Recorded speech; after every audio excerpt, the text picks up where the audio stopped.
দিনের ভোট রাতে করার জন্য আবার উঠে পড়ে লিখেছেন, বিভিন্ন কায়দা কৌশল খুঁজতেছেন, গোপনে গোপনে সব ভাগ বাটোয়ারা করার চেষ্টায় আছেন। আল্লাহর কসম আপনার এই মার্কাও কিন্তু ঘৃণিত হয়ে যাবে। আমি ইঙ্গিত দিলাম, আশা করছি বিবেকবান যারা, ইশারা তাদের জন্য যথেষ্ট।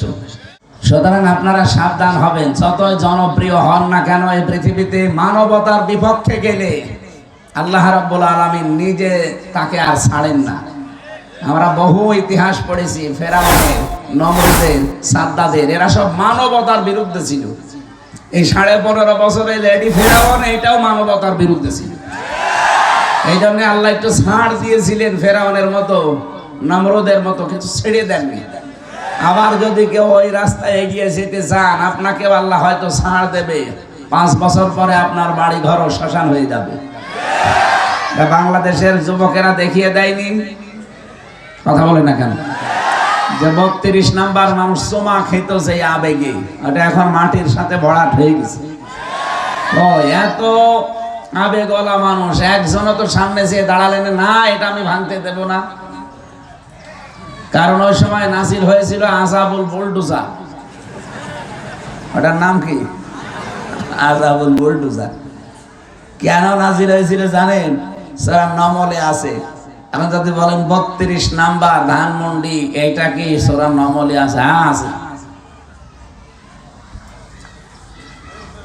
আপনাকে আমি ইঙ্গিত দিচ্ছি, 19 নাম্বার পারা, 20 নাম্বার পৃষ্ঠা, 7 নাম্বার লাইনের 52 নাম্বার আয়াতে আছে। আধুনিক তাফসীর দেখবেন, ঠিক ওখানে আমার মনে হয় বাংলায় লেখা থাকবে 32 নাম্বার। অথবা চাঁপাইনবাবগঞ্জ, রাজশাহী, এই পাশে গোদাগাড়ি না, গোদাগাড়ি তানোরের যিনি দায়িত্বে ছিল আল্লাহর এক ওলি, মাথায় টুপি দিয়ে থাকতো, আমি নাম নিলাম না, চরিত্র সে কত নিচে আল্লাহ জানে আর ও জানে। হ্যাঁ, নাম তো ভালো নাম, টুপিও দেখতাম যে ভালো টুপি, চরিত্র এত নিচে নামতে পারে মানুষের, বাড়ি ঘরও একেবারে আল্লাহর রাস্তায় তুলে দিয়েছে মানুষ। আল্লাহ পাক বলেন ফাতিলকা বুয়ুতুহুম খাবিয়াতাম বিমা যালামু। এখানে আলেম আছে, প্রিন্সিপাল সাহেব, ফাতিলকা বুয়ুতুহুম, আল্লাহ যেন তার কুদরতে আঙ্গুল দিয়ে ভাবে দেখাচ্ছে, এই সেই ঘরগুলো খাবিয়াতান, জনশূন্য করে দিয়েছি, ওজার গৃহ বানিয়ে দিয়েছি, বিমা যালামু, এদের জুলুমের কারণে। ইন্না ফি যালিকা লাআয়াতান লিকাউমি ইয়ালামুন, অবশ্যই এর ভেতরে শিক্ষা আছে, লামে তাকিদ, যারা জ্ঞানী তাদের জন্য। আজ সারা বাংলাদেশের 630টা থানা, আপনি একটু চোখ বুলিয়ে দেখেন, আগস্টের 5 তারিখের পর থেকে একবার আযাব নাজিল হয়েছিল, আবার ফেব্রুয়ারির 5 তারিখে নতুন করে আরেকটা আযাব নাজিল হয়েছে। ওখান থেকে ববু শুধু একটু উস্কানি দেয়, আর এখানে আযাবুল বুলডোজার নাজিল হয়। আবার উস্কানি দেবেন, আবার আরেকটা আযাব নাজিল হবে। এখন তো সিটি ফোটা আছে, এবার যদি আযাব নাজিল হয়, এদেশে জালেমদের কোনো চিহ্ন থাকবে না। এই জন্য সাধু সাবধান। আপনি মনে করছেন যে চেয়ারে বসতে পারলে সব সমাধান হয়ে যাবে, সেই আগস্টের 5 তারিখের আগে হইতো, এখন আর হবে না। মানুষের মন, মাইন্ড সব সেটআপ আলাদা হয়ে গেছে। এখন কেউ যেতে চাইলে তাকে অবশ্যই জনগণের ম্যান্ডেট নিয়ে যাওয়া লাগবে, আর যদি যেতেও পারেন টিকে থাকতে পারবেন না। কারণ সারা বিশ্বে মোড়ল যারা, তাদেরকে অলরেডি ইসলামপন্থী যারা, তারা ক্যাপচার করে ফেলেছে। আপনি টের পাচ্ছেন কি হচ্ছে সারা বিশ্বে। আপনাদের চাঁপাইনবাবগঞ্জের আল্লাহর ওলি এবং ওনার স্ত্রী দুইজন বলে যে ইসলামপন্থী যারা এদেশে, তারা নাকি 100 ভাগের 10 ভাগ ভোটও পাবে না। ভোট হয়েছে 15 বছর, যে ভোট পাবে? পরিবেশ তৈরি করে দেন নিরপেক্ষ ভাবে, 100 জনের 90টা ভোট পাওয়ার কথা ইসলামপন্থী। জরিপ পেয়েছিলাম এই আগস্টের 5 তারিখের পর থেকে জানুয়ারি, কয় মাস হয়? August, September, October, November, December, মাত্র 5 মাস। 5 মাসেরও 5 দিন কম, কারণ আগস্টের 5 থেকে শুরু হয়েছে, আর জানুয়ারির 1 তারিখের রিপোর্ট ছিল বাংলাদেশে ইসলামপন্থী যারা, তাদের এখন রায়, ভোট, সমর্থন 100 জনের 66 জন, আর এর বাইরে যারা আছে তাদের পার্সেন্টেজ একেবারেই কম। আপনারা মানুষকে ধোঁকা দিয়ে বোকা বানাবেন, এটা কি সেই আয়ামে জাহিলিয়াত বা আওয়ামে জাহিলিয়াত পেয়েছেন? মানুষ এখন সব সচেতন হয়ে গেছে। এই কথা বলেন না কেন? এই পৃথিবীতে 220 বছর আর 15 বছর কত হয়? 235। আর এই যে ট্রাম্প এসেছে, সব মিলে প্রায় 40। 240 বছর একাধারে আমেরিকার ইতিহাস আপনি খোঁজ করে দেখবেন, এই 240 বছরের ভেতরে কোনোদিন তারা মেয়ে লোককে নেতৃত্বে দেয়নি। তারা এটা আমাদের কোরআন হাদিস থেকেই নিয়েছে। নবীজি বলেন, লা ইউফলিহা কওমুন আলাউ আমরহুম ইমরাতুন, ওই জাতি কখনো সফল হতে পারে না যে জাতির নেতৃত্বে কোনো মহিলা বসে আছে। তারা জাতে মাতাল হলো, তাহলে ঠিক আছে। ট্রাম্পের মতো একটা মাতালকে তারা দায়িত্ব দিয়েছে, কিন্তু কমলা হ্যারিসের মতো এত বড় শিক্ষিতা মেয়েকে তারা দায়িত্ব দেয়নি। জাতে মাতাল, তাহলে ঠিক আছে। আর আমরা জাতেও মাতাল, তালেও মাতাল। এই কথা বলেন না কেন? 54 বছর পার হয়ে গেল, অধিকাংশ সময়টা মেয়েদের হাতে কাটছে। কেন? ছেলে মানুষ নেই দেশে। চাচা এরশাদের মতো মানুষ হলে তো বুঝতাম কি, তাতে হাদিসটা অন্তত আমরা মানতে পারতাম। নবীজির কথা 100 ভাগ কার্যকর হবে দুনিয়ায়। ও জাতি কখনো সফল হতে পারবেই না যে জাতির দায়িত্বে আছে কোনো মহিলা। আপনি দেখেন, 54 বছরের অধিকাংশ সময় চালিয়েছে মহিলা না পুরুষ? এই জন্য আমরা আরো পিছিয়ে যাই। আর ওই মানুষগুলো আল্লাহ বিশ্বাস করে না, রসুল বিশ্বাস করে না, কিন্তু হাদিস থেকে কথাটা তারা নিয়ে উপকার পাচ্ছে। কোরআনে কারিমের কথাগুলো নিয়ে তারা উপকার পাচ্ছে। ওদের এই জন্য আমি পারিবারিক, সামাজিক এবং রাজনৈতিক জীবনে দেখেছি, কোরআনে কারিম যে মানুষের জন্য আল্লাহ হেদায়েত করে পাঠিয়েছে, পথ নির্দেশিকা পাঠিয়েছে, উপকারের জন্য, কল্যাণের জন্য পাঠিয়েছে, তাম পৃথিবীর মানুষেরা কম বেশি সেখান থেকে কিছু নিতে পারছে না? পারছে না? পারছে। 2 নম্বরে হুদাল্লিল মুসলিমিন, মুসলমানদের জন্য এটা পথ নির্দেশিকা। এটাও আমরা কম বেশি দেখি। অনেক মুসলমান যেভাবেই কোরআনে কারিমকে মেনে চলতে চায়, যে যতটুকু মানে সে ততটুকু উপকার পায়। ব্যবসা করতে গিয়ে আজ মুসলমানেরা সুদ ভিত্তিক অর্থনীতির দিকে ঝুঁকে পড়ার কারণে আজ ব্যবসা হয়ে গেছে জাহান্নামের চাইতে নিকৃষ্ট। আপনি তাকান, কত মানুষ এই চাঁপাই নবাবগঞ্জে খাদ্যে নিশ্চিন্তে ভেজাল দিয়ে চলে যাচ্ছে। কথা বলেন না কেন? কুষ্টিয়ায় কালকে একজন ধরা পড়েছে, এই যে কি নাম জানো, ওই যে লাল হয় ভেতরে, ড্রাগন। ড্রাগন তো এমনি লাল, পেকে গেলে এমনি লাল হয়। দেখলাম ওইটার ভেতরে সুই দিয়ে, ইনজেকশন দিয়ে, ফরমালিন দিয়ে এমন লাল করছে, মনে হয় আসমান থেকে কেবল নাজিল হয়েছে। ধরা পড়ার পরে দেখলাম পিটাচ্ছে ধরে। খাদ্যে ভেজাল দেওয়া ব্যবসায়, ফরমালিন দেওয়া, ঔষধ দেওয়া, এটাও উপকার আনতে মানুষকে হত্যা করার শামিল। কি এটা যদি বাংলাদেশে আমরা কন্ট্রোল করতে পারতাম, এত ঔষধ আমাদের খাওয়া লাগতো না, এত অসুস্থ আমরা থাকতাম না। এই 3 বছর আমি জেলে থাকাকালীন যে ভেজাল খাবার ওরা আমারে খাওয়িয়েছে, কারণ ওর ভেতরে তো ভালো খাবার পাঠায় না, শুধু তেলাপিয়া আর পাঙ্গাস, কাইল খাস। ওই 2 দিন আগে নিয়ে এসে রাখে বরফ দিয়ে, সেইটা রান্না করে দেয়। ও ছাতা এমনি আমি তেলাপিয়া আর ওই পাঙ্গাস খাই না, কিন্তু বাধ্য হয়ে 3 বছর খাওয়া লেগেছে। ওখানে 10,000 মানুষের রান্না একাধারে। বলেন কেমন রান্নার মানে স্বাদ হওয়ার কথা?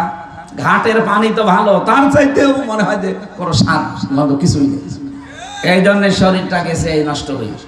এখন আস্তে আস্তে স্বাভাবিক হতে হতে আরো সময় লাগবে। যে মালয়েশিয়ায় মাওলানা হোসাইন সাহেব আমি ছিলাম 10 দিন, আমি 3-4 দিন এসেছি। এই 10 দিনে আমার একদিনও কাশিও হয়।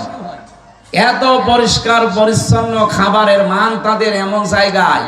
ওদের দেশের নিয়ম, যদি কেউ খাদ্যে ভেজাল দেয়, ধরা পড়লে তার আর বাঁচার ক্ষমতা নেই, মেরে ফেলা লাগবে, এইটাই ফাইনাল। কোনো বিচার নেই, কোনো কিছু লাগবে না, একবারে তারে মেরে ফেলবে। বাংলাদেশে যদি এই নিয়মটা থাকতো, বলেন তো এই দেশে খাদ্যে ভেজাল দেওয়ার সাহস কোন বাবার ছেলের হতো? এই যে আসিয়ার মতো 8 বছরের মেয়েকে ধর্ষণ করে যে মেরে ফেললো, এটা সম্ভব হতো? জীবনে আমার মনে হয় ওর জিনিসপত্রই খাড়া হতো না। কথা বলেন না কেন? একটারে শুধু গোড়া থেকে কেটে বাদ দেওয়া লাগবে। আর ওই যে জেনার যে শাস্তি আছে, বিবাহিত একেবারে মাটির ভেতরে ভরাট করে দিয়ে পাথর লাগিয়ে শেষ করে দেওয়া লাগবে। একটা যদি বাইতুল মোকাররমের সামনে অথবা চাপায় নবাবগঞ্জ ওই যে সরকারি কলেজের সামনে এটা করতো, পোড়া চাপায়ের লোকজনের সব কিছু হারিয়ে যেত। জেনা করা, ব্যভিচার করা তো দূরের কথা, কোনোদিন ভাবনাও আসতো না। আমরা কন্ট্রোল করতে ওগুলো পারি না। এখানে আমি যে বক্তব্য তুলেছিলাম, আল্লাহ রাব্বুল আলামিন আমাদেরকে কোরআনে কারিমের দ্বারা মুসলমানরা উপকার পায়, যে যতটুকু নিতে পারে অতটুকু উপকার পাচ্ছে। 3 নম্বরে ছিল হুদাল লিল মুত্তাকিন, এটা সবচেয়ে বেশি উপকার পাবে, কল্যাণ পাবে, হেদায়েত পাবে কারা? মুত্তাকি। বলেন বলেন, মুত্তাকি কি জিনিস? এটা কি খাওয়া লাগে না দোকানে কিনতে পাওয়া যায়? আমি একটা নতুন তথ্য বলছি আজকে, আপনি এর আগে শুনেছেন কিনা আমি জানি না। এই খুব ভালো করে মিলাবেন, আপনার ভেতরে যদি তাকওয়া এই রমজানে পয়দা না হয়, আল্লাহর কসম রমজানের রোজা কবুল তো হওয়া দূরের কথা, আরো যে বিষয়গুলো আল্লাহ দিতে চান, প্রায় 27টা বিষয় আল্লাহ দিতে চান, একটাও আপনি পাবেন না। হযরতে আলীকে একবার জিজ্ঞাসা করা হয়েছিল আবু দারদা কর্তৃক, উনি জিজ্ঞাসা করলেন, খলিফাতুল মুসলিমিন, আপনি তো আমাদের খলিফা, বলেন তো তাকওয়া কাকে বলে? তিনি 4টা বিষয় তুলে ধরলেন, যার ভেতরে 4টা বিষয় পাওয়া যাবে সে যেন মনে করে আমার ভেতরে তাকওয়া আছে। 1 নম্বরে আল খাউফু মিনাল জালিল, আল্লাহকে যেভাবে না দেখে বিশ্বাস করো, না দেখে ঠিক ওইভাবে ভয় করবা। কি কথা বলতেছে? আমরা কেউ আল্লাহকে দেখেছি তো বিশ্বাস, আরো জোরে বলো, বিশ্বাস যেভাবে করে থাকি ঠিক এইভাবে আপনাকে আল্লাহকে না দেখে ওইভাবেই ভয় করা লাগবে। 2 নম্বরে আল আমালু বিত তানজিল, কোরআনের আমল যদি আপনার জীবনে থাকে আপনি বুঝবেন আপনার তাকওয়া আছে। 3 নম্বরে আল কিনায়াতু বিল কলিল, অল্পে তুষ্ট থাকার মন তৈরি করা। এইটা আজ পৃথিবীর মানুষের নেই, বিশেষ করে বাংলাদেশে নেই। অল্পে যে তুষ্ট থাকা লাগবে এটা নেই, এই কারণে আমাদের তাকওয়া মান, যে মান যাওয়া দরকার ওই মানে যাচ্ছে না। 4 নাম্বার মানে ইস্তিদাদু লিয়াউমির রাহি, আখিরাতের পুঁজি তৈরি করার জন্য সচেষ্ট থাকবেন। কয়টা বললাম? আরো জোরে বলেন। আপনি এবার মিলান তো এই 4টার কোনটা আছে আপনার ভেতরে। আমি আর একটা তথ্য বলছি, এবার একটা একটু ভালো করে মনে রাখবেন। কোন মানুষ যদি বলে যে আমি হেদায়েত পেতে চাই, আমি হেদায়েতের একটা লিমিট বা একটা পর্যায়ে উঠতে চাই, হেদায়েতের কয়েকটা লিমিট আছে। এদিকে তাকান, কোরআন যে আপনাকে হেদায়েত দেবে, আপনি যে আল্লাহর কাছে হেদায়েত পেয়ে মুত্তাকি হওয়ার মাধ্যমে সবচাইতে বড় সম্মানিত হবেন। পৃথিবীর মানুষকে আল্লাহ বিভিন্ন দল বিদল গোত্র দেশ বিদেশে ভাষা আলাদা আলাদা দিয়ে এইটা মানুষের সম্মান বাড়ানোর কারণ না। ইয়া আইয়ুহান নাস ইন্না খালাকনাকুম মিন যাকারি ওয়া উনসা ওয়া জাআলনাকুম শুউবান ওয়া ক্বাবাইলা লিতাআরাফু, হে মানব মণ্ডলী, অবশ্যই আমি আল্লাহ তোমাদেরকে একজন পুরুষ একজন নারী থেকে বানিয়েছি, পরস্পরকে পরিচিত করার জন্য বিভিন্ন ভাষা, বিভিন্ন দেশ, বিভিন্ন গোত্র, বিভিন্ন এলাকায় ছড়িয়ে দিয়েছি। আমারে দিয়েছে কুষ্টিয়ায়, আপনাকে দিয়েছে চাপাই, আরেকজনকে দিয়ে মালয়েশিয়া, আরেকজনকে দিয়েছে আমেরিকা। মানুষ আমরা সব কয়জন থেকে বলেন বলেন? এইটার দ্বারা কেউ আমেরিকায় থাকলে তার সম্মান বাড়বে, চাপায় থাকলে তার সম্মান কমে যাবে, কুষ্টিয়ায় থাকলে তার দামই নেই না, এইটা কোনো বিষয় না।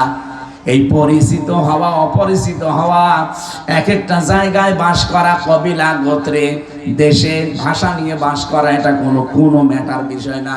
ম্যাটার বিষয় হচ্ছে আপনার ভেতরে আল্লাহর ভয় আছে কিনা। হযরতে বেলাল, হযরতে মাহজা, হযরতে লোকমান হাকিম, এই তিনজনের জীবনী পড়ে দেখেছি, এত বড় কালো মানুষ দুনিয়াতে আল্লাহ পাঠাননি আর পাঠাবেনও না, অথচ তাদের অন্তর ছিল ধবধবে সাদা। আর বাংলাদেশে সালমান এফ রহমান এত ফর্সা, মাথার চুল থেকে পায়ের চটি পর্যন্ত ফর্সা সাদা, কিন্তু ভেতরে ছিল পুরা কালো। ৩৬,০০০ কোটি টাকা চুরি করেছে। এক কথা বলছেন কেন?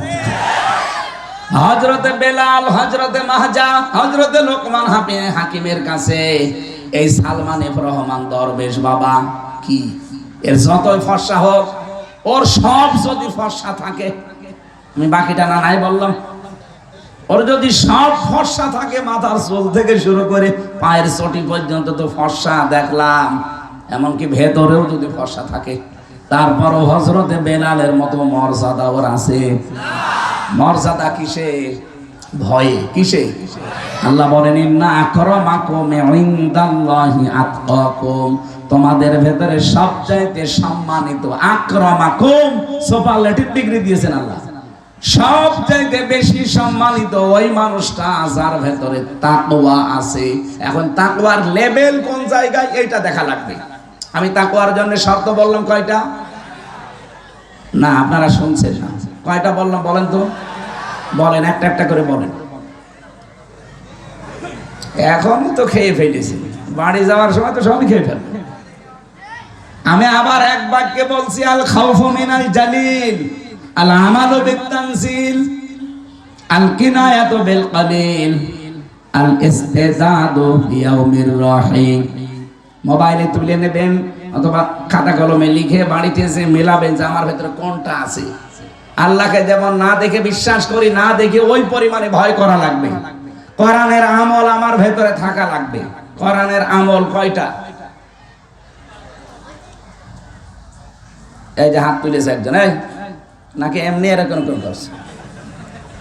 কোরআনের আমল কয়টা বলেন? এই খালি এদিকে তাকিয়েছেন, বলেন কোরআনের আমল কয়টা? হ্যাঁ, আমার মনে হয় প্রিন্সিপাল সাহেব বাদ দিয়ে আর ওই যে কয়েকটা আলেম আছে এরা বাদ দিয়ে মানুষ জানেই না যে কোরআনের আমল কয়টা বা কি। অথচ আমরা বিশাল বুজুর্গ হয়ে বসে আছি। আরে ভাই, তাকওয়া যদি না থাকে আপনি বুজুর্গ হবেন কি করে? আপনি তো বেজিরগু হবেন। কোরআনের আমল 500টা, কয়টা? তার ভেতরে একটা আমরা পালন করছি, সিয়াম। কোরআনের আমল কয়টা? আরো জোরে বলেন। এই সিয়াম তার ভেতরে একটা। কয়বার আছে সিয়ামের নাম কোরআনে? একবার। কয়বার বলেন বলেন? এই যে হজ করতে যাচ্ছে মানুষ, হজ করতে সামনে আমরা কয়েকদিন পরে যাব, বলেন তো হজের কথা কোরআনে কয়বার দিয়েছেন আল্লাহ? একবার। আরো জোরে বলেন। এই যে কিছুক্ষণ পরে আর আধা ঘন্টা পরে আমরা নামাজে যাব, নামাজের কথা কোরআনে আছে কয়বার? 82। নামাজের সাথে সাথে যাকাত দেওয়া লাগবে, এটা আছে কয়বার? হ্যাঁ, 82 বার। 82 বার নামাজের কথা শুনে সারা জীবন নামাজ পড়ি, 82 বার যাকাতের কথা শুনে প্রতি বছর আসলে যাকাত দিয়ে দেয়। একবার রোজার কথা আছে, বছর আসলেই পঙ্খানু রোজা রাখি। একবার হজের কথা আছে, জীবনে একবার হলেও হজ করে আসি। অথচ 918 জায়গায় কোরআন দিয়ে রাজনীতি করা লাগবে, এইটা আমাদের খেয়াল নেই, জানাও নেই, মানাও নেই। কথা বলছেন না কেন? নামাজের কথা সর্বোচ্চ আমরা 82 জায়গায় পাই, অথচ কোরআনে কারিম দিয়ে রাষ্ট্র গঠন করা লাগবে, রাজনীতি করা লাগবে 918 জায়গায় আমি পেয়েছি। আর এরকম বড় বড় মাথা যাদের, ওর তো আরো বেশি পাবে। অথচ আমরা এই চাঁপাই নবাবগঞ্জের স্বামী স্ত্রীকে বলতে শুনি যে কোরআনের ভেতরে রাজনীতির কোনো কথা নেই। কি দেখে বলেন আপনারা? মেয়াদ উত্তীর্ণ গাঁজা খেলেও তো মানুষের কথা বলতে পারে। যারা বলে কোরআনের সাথে রাজনীতির সম্পর্ক নেই, কোরআন দিয়ে যারা রাজনীতি করে এরা ধর্ম ব্যবসায়ী, এরা দুনিয়াদার, এরা ধার্মিক না। আমার মনে হয় এরা গাঁজা খেয়েছে কিন্তু মেয়াদ উত্তীর্ণ না। মেয়াদ উত্তীর্ণ গাঁজা খেলেও এই কাজ করার কথা না। আমি জেলখানায় দেখেছিলাম একজনকে গাঁজার গাছ লাগিয়েছে, জেলার এসে বলছে, এই গাঁজা খাওয়ার কারণে পুলিশ তোরে ধরে জেলে দিয়েছে, তুই গাঁজার গাছ লাগালি, গাছ পেলি কোথায়? স্যার আমি ওই যে আদালতে গিয়েছিলাম মামলার হাজিরা দিতে, আসার সময় আমার তো কিছু বন্ধু বান্ধব আছে, ওরা কিছু পোটলা দিয়েছিল গাঁজা, কিন্তু সবগুলো তো ধরতে পারি না, একটা পোটলা পেয়েছিলাম, ওইটা আমি এই মুখের ভেতরে রেখেছিলাম, মেশিন দিয়ে যখন আপনারা পার করছিলেন ওইটা আর ধরা পড়েনি, মানে মেশিনে তো পার করে ভিতরে ঢোকা স্ক্যান করি, ওইটা আমি কালের ভেতরে নিয়ে এমন জায়গায় দিয়েছি যে আমার ওইটা ওঠে না। ভেতরে চলে আসার পরে ওইটা আমি ট্রাপ বানিয়েছি, এই যে বোতল দেন পানি খাওয়ার জন্য, বোতলের মুখ কেটে ফেলে ওর ভেতরে মাটি দিয়েছি, ওই মাটি দিয়ে ওখানে পানি দিয়ে এরপরে গাঁজার বীজ দিয়েছি, এই 2 মাসে দেখেন কত বড় বীজ। জেলার বলছে, শয়তান তোরে গাঁজা খাওয়ার কারণে জেলে দিল, আর তুই জেলের ভেতরে গাঁজার গাছ লাগালি, তোরে তো এখন স্বর্গে দেওয়া লাগবে। হিন্দু তো দেবদুলাল, ও তো আর জান্নাত বলছে না, বলছে তোরে স্বর্গে দেওয়া লাগবে। আমার মনে হয় ওই লোকটা গাঁজা খেত, ও এত নিকৃষ্ট কথা কোরআনের ব্যাপারে বলতে পারে না, অথচ বাংলাদেশে শিক্ষিত মানুষের নাম নিয়ে সচেতন মানুষ আপনি, আগে কি বলতেন আর এখন আপনি পুরাটা উল্টিয়ে কার প্রেসক্রিপশন অনুযায়ী কাজগুলো মানুষ করছেন, এদেশের মানুষেরা কিন্তু বুঝে ফেলেছে। এজন্য আপনারা সাবধান থাকবেন। আপনি দেখবেন কোরআনের আমল 918 জায়গায় যেটা, এই কাজ করতে গেলে কেউ যদি বলে এটা ধর্ম ব্যবসায়ী, এটা দুনিয়াদার, এটা ধার্মিক না, বুঝতে হবে তার কোনো উদ্দেশ্য আছে, ও আল্লাহর চাইতেও বেশি বোঝে। বাংলাদেশে 300 জন এমপি হবে সামনে, কত বলেন বলেন? 151 জন এমপি যদি কোরআন বুকে নিয়ে সামনে সংসদে যেতে পারে, আর ওরা যদি প্রথম দিনই প্রথম অধিবেশনে বলে মাননীয় স্পিকার আমরা নামাজের বিল চাই, উনি যদি বলে হ্যাঁ হাত তোলেন, 300 জনের 151 জন যদি হাত তোলে, এই আসনে কে দাঁড়াবে আমি জানি না। উনি যদি তার ভেতরে একজন কোরআনওয়ালা মানুষ হয়, কোরআন বুকে নিয়ে উনি যদি বলে হ্যাঁ আমি নামাজের বিল চাই, এরকম 300 জনের 151 জন হাত তুললে নামাজের বিলটা কায়েম হয়ে যাবে। কিয়ামত পর্যন্ত বাংলাদেশে আর নামাজের ওয়াজ করা লাগবে না, নামাজে এমনি তোর বাবা পড়তে বাধ্য হবে। আপনি হয়তো ওই লোকটাকে ভোট দিয়েছিলেন একটা, আপনি ওই দিন থেকে 18 কোটি মানুষ নামাজ পড়লে যে সওয়াব পাবেন, ওই রকম সওয়াব পাবেন। এইটাকে যদি কেউ রাজনীতি মনে করে, করুক, কারণ এইটাই আমার রাজনীতি। আমি একজন মানুষ একটা ভোট দিয়ে যদি 18 কোটি মানুষের নামাজের সওয়াব পাই, এর চাইতে বড় রাজনীতি আর কি আছে?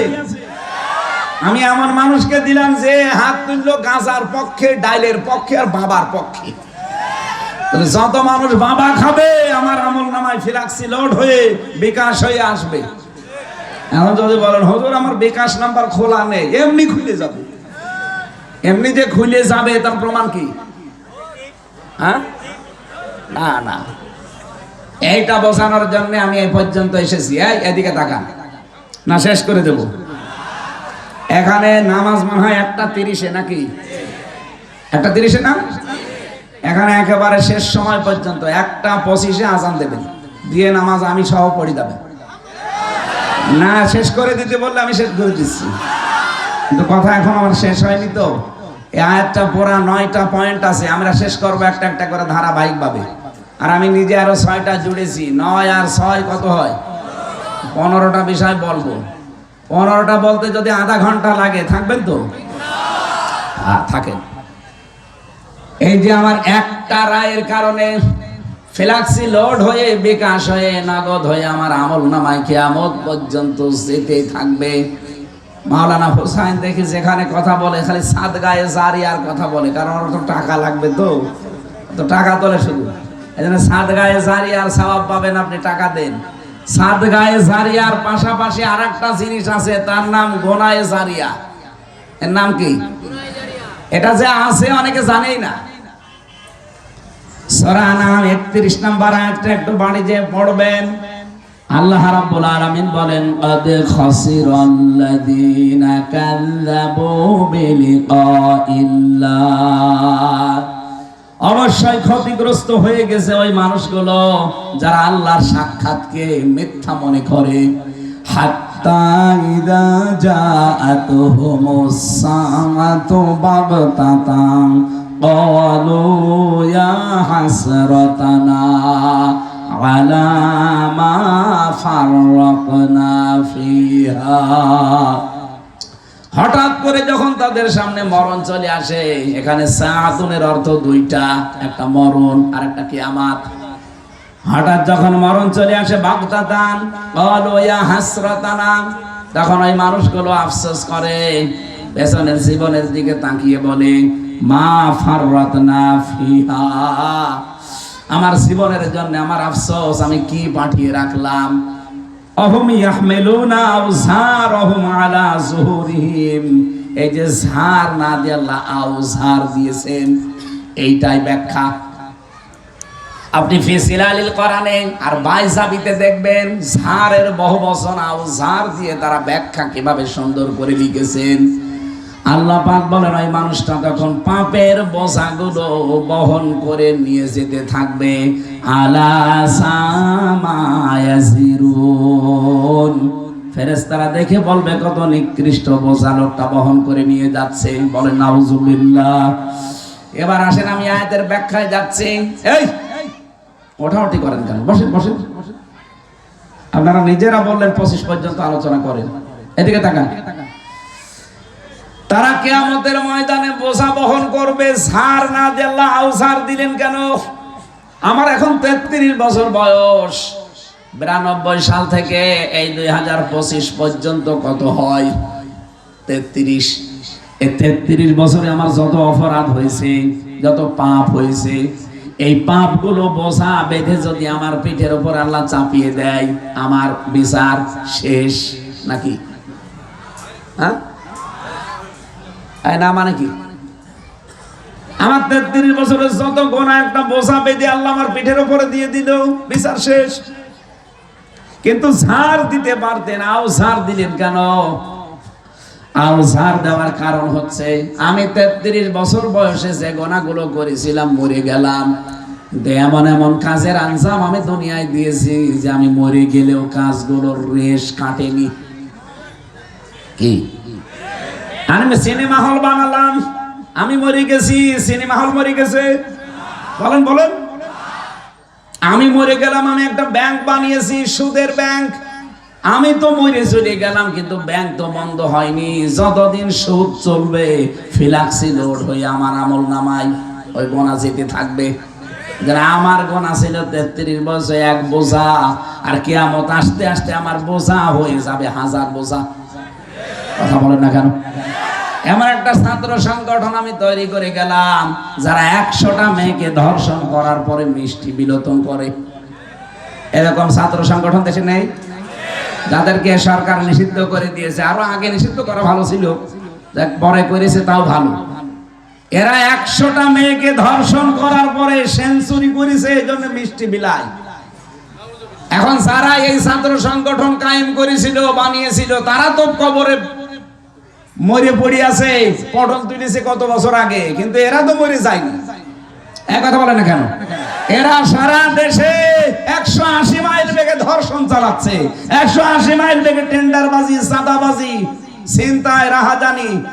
নাকি এগুলো বন্ধ হয়ে গেছে?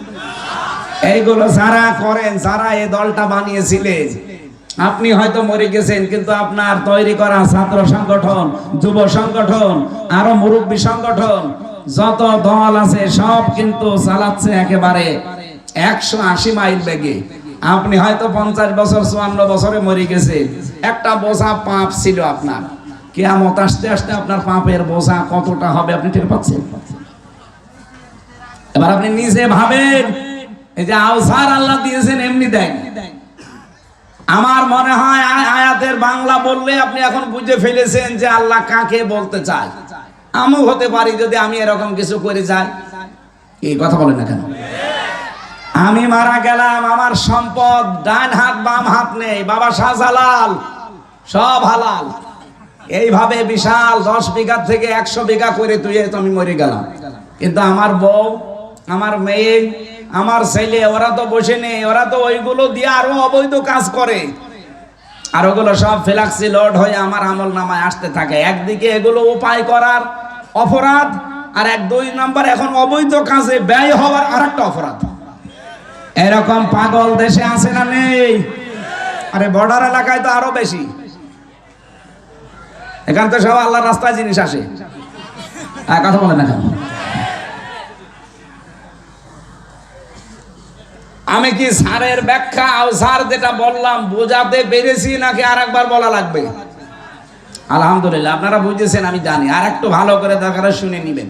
এবার আমি যে তবকা গুলো আছে, যে 6টা তবকা না থাকলে আপনার ভেতরে আল্লাহ তাকওয়া কোন পর্যায়ে এসেছে আপনি বুঝতে পারবেন না। আমি এগুলো নোট করেছি, আপনাকে বলছি।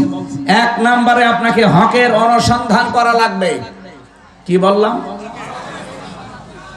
পৃথিবীতে আজ যত দল থাক, হক দল অবশ্যই আছে না নেই? বলেন বলেন, কোনটা?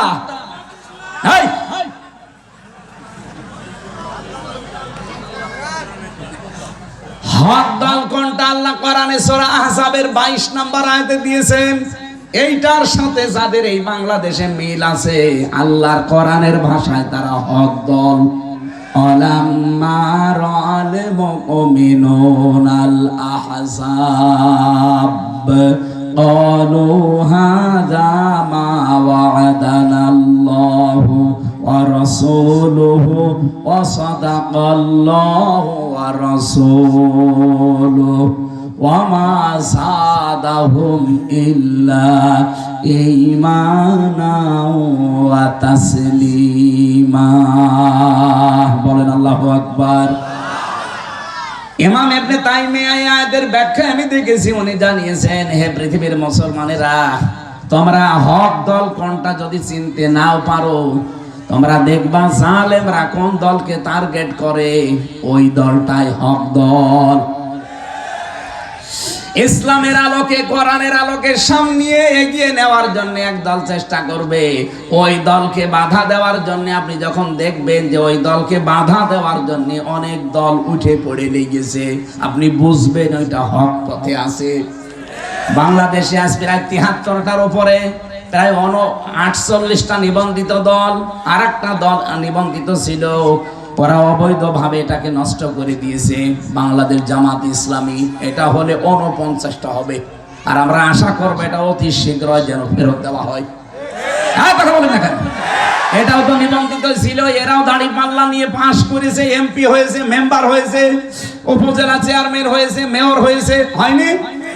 চাঁপাইনবাবগঞ্জেও ছিল। কথা বলছে না কেন?